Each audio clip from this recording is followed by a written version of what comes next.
Hi guys, I'm Brock Hecking, retired NFL player, crypto connoisseur, freedom enthusiast, treasure hunter, nursing home administrator, and now amateur rancher. Welcome to Bent Horn Ranch.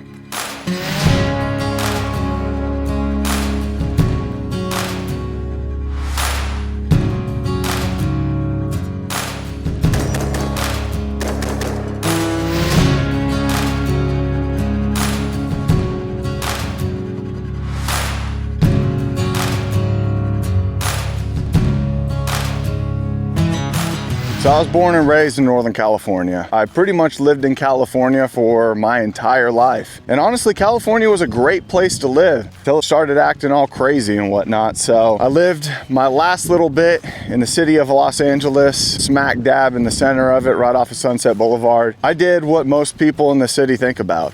At some point in time, I had enough and just went for it. I had to move out to the country. No idea what the hell I am doing, but hey, we're here to figure it out. So some of the things that I'm trying to figure out here are, A, how do I live off the land more? B, how do I fix up the place that I bought? Because in all honesty, these people built this thing, who knows how long ago, but as big and as cheaply as possible. I mean, we're talking popcorn ceilings. We got all kinds of weird stuff going on with the rooms. It's just one of those things that I'm gonna try to figure out. I have no construction experience. I have no real experience at all. I was a football player and I hit people for a living. And now it's trying to figure out kind of how to do life and be handy and whatnot. So I wanna live off the land. I wanna fix up the house. I wanna learn how to connect with nature a little bit more. I wanna get animals out here. I want to start doing real ranching stuff.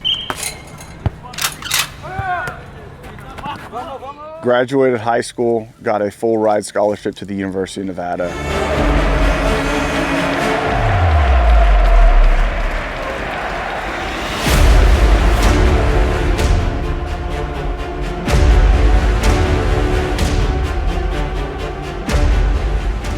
Did decently well in football.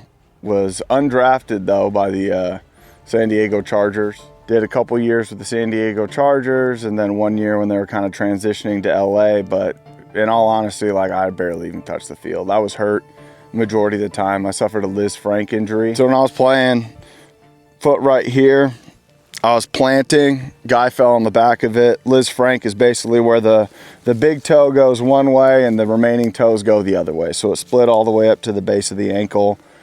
Tried to keep running on it because you got that adrenaline pumping, all that fun stuff, and it wasn't working. Went in immediately, got the x-rays done, and that's when they told me, they're like, yeah, you got a Liz Frank, bud. And I'm like, who's that?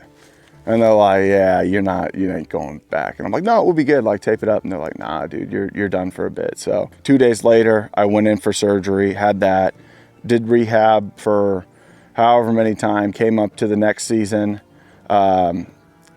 removed the screws, did a little bit more rehab, went into OTAs, and on the last week of OTAs, it just popped again. There was something, who knows what happened to it, but so then I went in for another surgery, did all this stuff. Basically, they were, this time I'm 25, 26 years old, and they're just like, yeah, bud, this is as good as your foot's gonna get. And I'm like, there's no way. Like, I'm 25, 26 years old, barely can walk around. Like, there has to be more to life. It means I can't go play golf. I can't walk on the beach. I can't do any of this stuff. So I went in, found this doc out in North Carolina, actually. Went, saw him, did all these crazy experimental test things, and they actually figured out what was wrong with it. We fused my entire foot. I did a little bit more rehab. And then it got to me, got me where I am today, where I'm about 70 to 80% of what it was. A botched surgery led to the end of my career. Something was missing, and there was just this emptiness inside me that I was just trying to figure out what that is. And after a lot of thinking, soul searching and whatnot, it was being free. It was having land, and it was getting back to the old school ways of life. Good God-fearing folk, just doing shit with your hands. That's what I was after. So I went out, took a chance, moved across the entire country, left all my friends, left all my family behind, and came out here.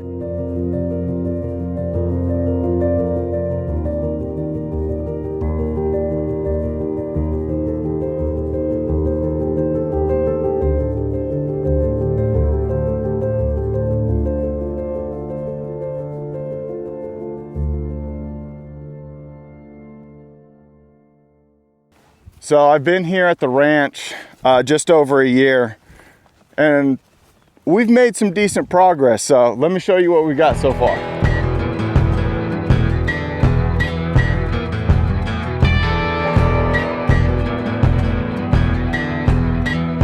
Hop on in, let me show you what freedom looks like. We are in the college golf cart, circa 2014, University of Nevada, baby. Stuff got me in a little bit of trouble back in the day. That was pre-NIL things. First up, we got the main house. You know, every ranch got to have a house. Then we're gonna go over to the back. We got 20 acres out here, 15 fence, 5 of just straight woods.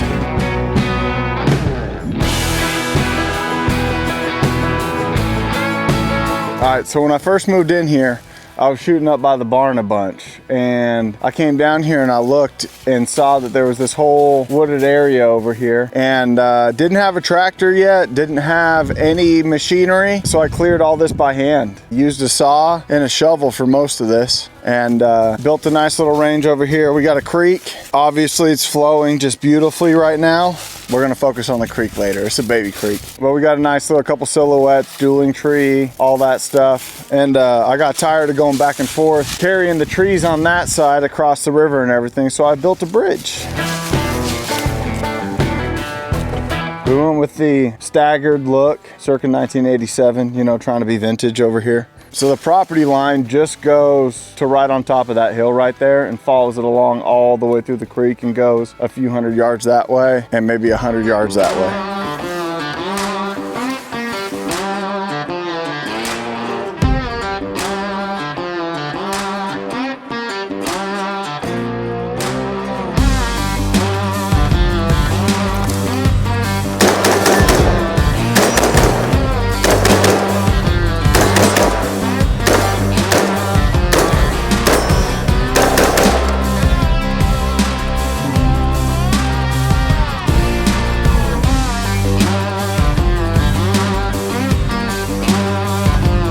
All right, next up, we're gonna go see the animals. Come on, baby, come on.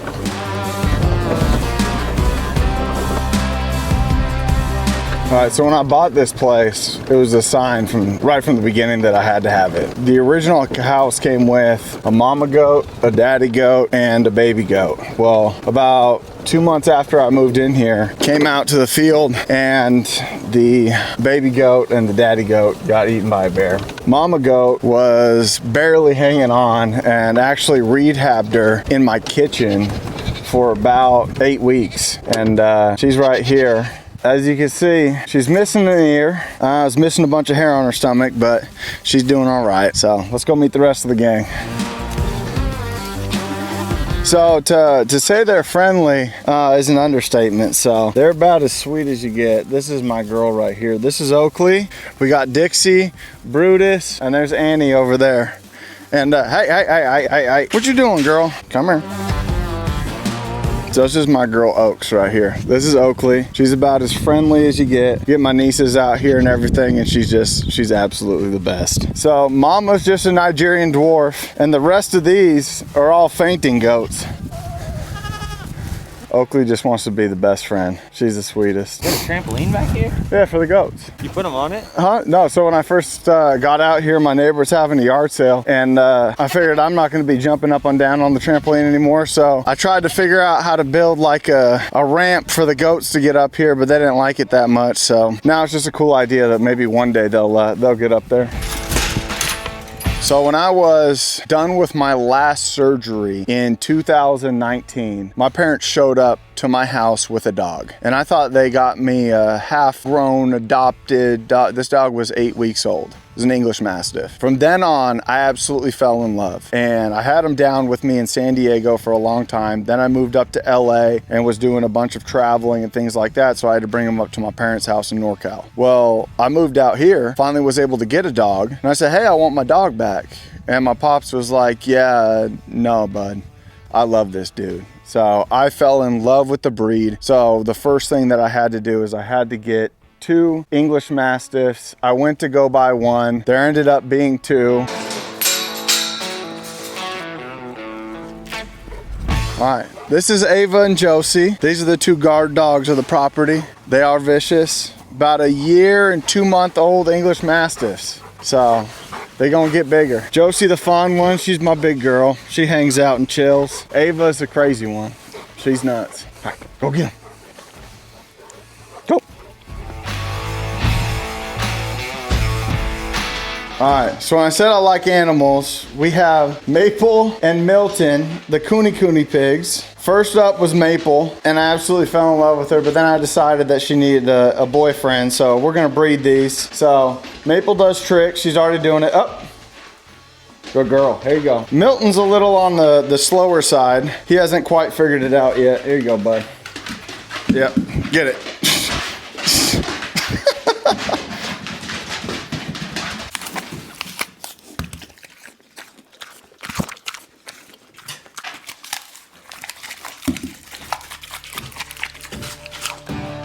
Come on.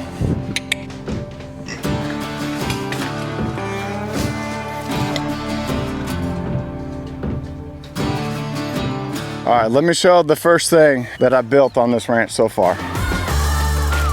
So this thing has taken me months to do. And the main reason for that is the roof right here. Never done a roof before. Decided that I wanted to match the pitch off the house with the pitch of this. Tried to recreate the similarities the best I can. Like I said, I'd never done a roof before. This was all YouTube University and figuring out that stuff. Well, in theory, the 45-degree roof works great, but the main problem is you can't stand on it. So what we had to do is I had to wait till brother-in-law, pops, anyone else was out here so we could take a rope and either hook it to the tractor and move them up and down, or I just wrapped it around my waist and yanked on these dudes as we were going back and forth trying to lay this whole thing. Took a few tries, but we finally got it. So this is one of the perks of buying land and you don't know what the previous person has done. So in theory, this was just my brain working here. I know where my internet, I got fiber out here, where it goes in, okay? We got my easement right here. I figured there's probably a straight line on where they dug this thing. But yeah, that wasn't the case. So during the process of leveling out the land and doing the grading and the foundation and whatnot, cut the fiber to the house. So pulled that out with the tractor, had the guys come out here and do this, and they ran the new line, but haven't connected anything to the old line. So they followed the same trail of the previous line, which instead of going straight, comes around here, loops all the way up where that first stake is, the second 2 stakes, and right into the box. So like, South Carolina people, I love you, but a lot of stuff you do don't make any sense. So when I had this idea that I finally wanted to move the pigs from the porch out into like a nice area, and then I can bring the goats up so I can actually have line of sight on them after the bear attack and whatnot. I called a couple local, contractors trying to see what it would cost to build something, just to put a few goats, maybe a camel, some emus, things of that nature. And these guys are like 30K and up, which just didn't make sense in my brain. So decided to do some research, YouTube University did it, and built this all. Me and my pops, brother-in-law, but yeah. So basically we got a 6-inch slab, put all the stuff in there. We got the Bent Horn Ranch, brand that we did just for fun. But yeah, this has all just been a learn as you go process. Basically, what we're gonna do here, we're gonna finish up with the trim. We're gonna do some kind of gutter system here. There'll be one door here, up and top, both swinging, double door right here, up and top, both swinging. And then on the inside here, we'll have one door here and another door here, and this will be all tack and that stuff. And then here we'll be able to shift around and move animals around if we want to. Upstairs, I still got to lay the ceiling for everything and figure out what I'm gonna put up there. If I don't like someone that could probably sleep up there, it's tall enough with that 45-degree pitch on it. Do good. Got to cut in the windows. It rains so damn much here, so we got to work on the drainage system. So currently what I'm doing is moving some dirt over here to try to make things a little bit more level. I got to plant all the seed, obviously build the fencing around it, but I'm digging a French drain. Never done one of those before, but after doing a little bit of research, it kind of seemed the best idea. So I'm gonna run one drain here, corrugated piping, to another drain here, and then all the way out and have it dump out right into my internet if they don't wanna come run that line soon. So during my quick stint in mental prison, physical prison, whatever you want to call that, rehab stuff, all I wanted to do was work. And now all I do is work.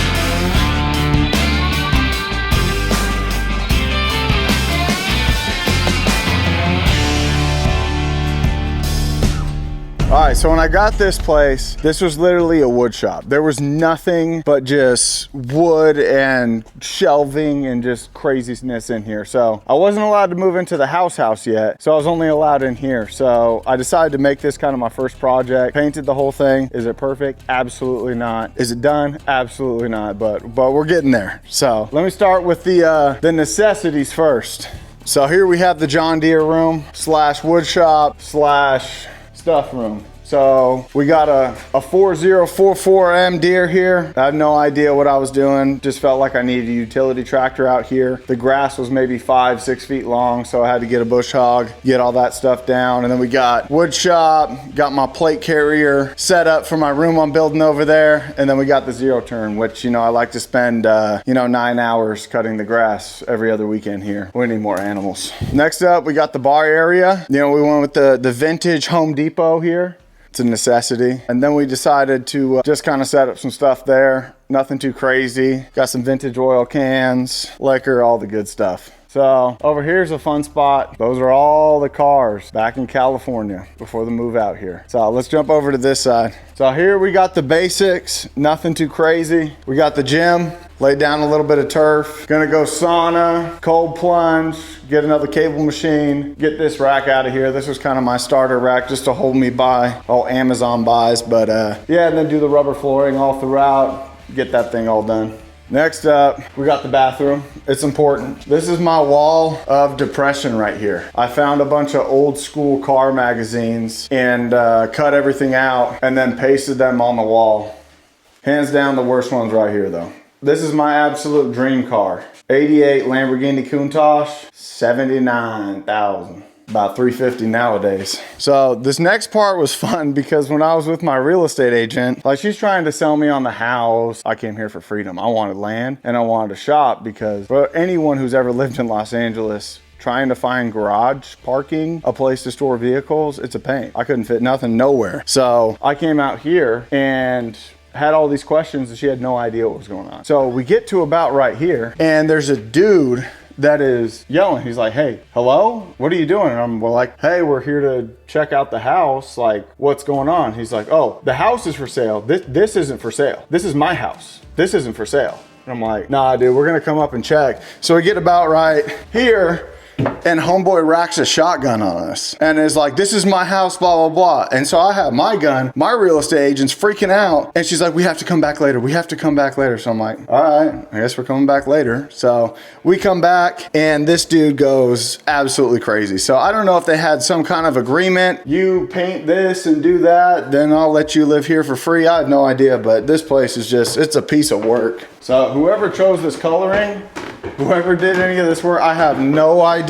So all I've done is I basically covered up a lot of the drywall spots. It looks like they tried to install some cabinets at some point in time, but I'll have to get that figured out. I mean, you got your basic little apartment up here. So you got storage on both doors there. I had to fix all this stuff. Basically, this dude was hopped up on whatever he was hopped up on and just started punching holes in the walls. So you can see I had to patch a bunch of these. We got hole, hole, hole, hole, hole, hole, all around here. Had another hole there, another hole there.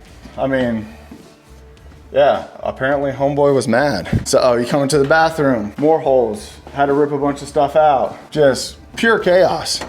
Then you get to the bedroom and it's still holes everywhere, holes everywhere. So we're gonna get all this stuff done up nicely. Hopefully I'll be able to share that with y'all. The other thing I can't figure out, you gotta come check this out. I've never met someone who needed 2 giant bulbs in their closet before. Kind of freaks me out. I don't know what that's about, but I got a lot of questions about this house, trust me. That's pretty much the barn. Nothing too crazy, but you know, I have a lot of friends that are back in California. We used to get on the old Xbox together. They're always like, Brock, why aren't you hopping on the sticks? I'm like, dude, I have more projects than I know what to do with. All I do out here is work.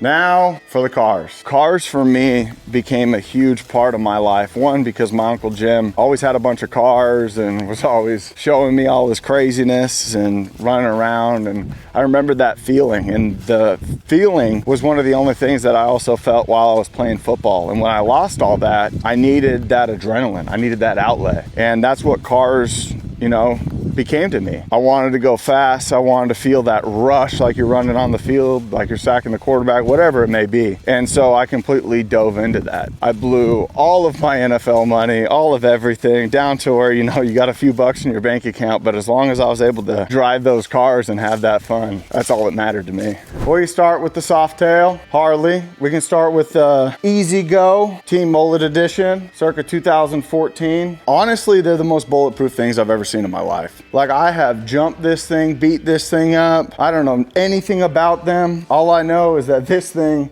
is a tank. So for whatever reason, it just absolutely crushes it. Then we got the 65 Shelby Cobra, 547, big block, dual carburetors, all that stuff. I've driven this thing to hell and back. I think I got about 12 on it. And I bought it with 800 miles on it. So right around there. Yeah, it's been crazy. We got the chopper over there, SNS 113 on it, under construction at the moment. We got the Hummer, 1993 and a half. Up top. Most of the time that's in here, but I have a 2005 Ford F-250 that I daily, and she took a dump on me at about 358,000 miles. So we're getting her fixed up. We're going till the wheels fall off, but yeah, so I'm daily driving the Hummer. So I ordered this car 6 years ago. It literally just got delivered 2 days ago. If you want to know more about this car, the winner of the 1971 24-hour Le Mans, click right here.